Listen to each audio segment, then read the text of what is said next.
রাজনৈতিক দল হিসেবে ডাকসুর সাবেক ভিপি নুরুল হক নূরের নেতৃত্বাধীন গণ অধিকার পরিষদ জিওপিকে নিবন্ধন দিয়েছে নির্বাচন কমিশন।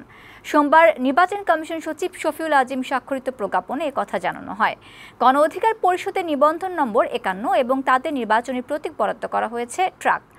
নির্বাচন ভবনে সংবাদ সম্মেলনে দলটির নেতারা বলেন, এই নিবন্ধনের মাধ্যমে গণমানুষের বিজয় হয়েছে।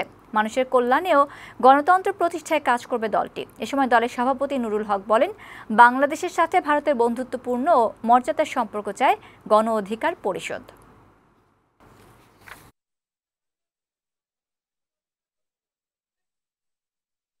ভারতের শাসক গোষ্ঠী সবসময়ই বাংলাদেশকে তারা নিয়ন্ত্রণ করতে চায়, দাবিয়ে রাখতে চায়, বাংলাদেশের উপরে ছড়ি ঘুরাতে চায়।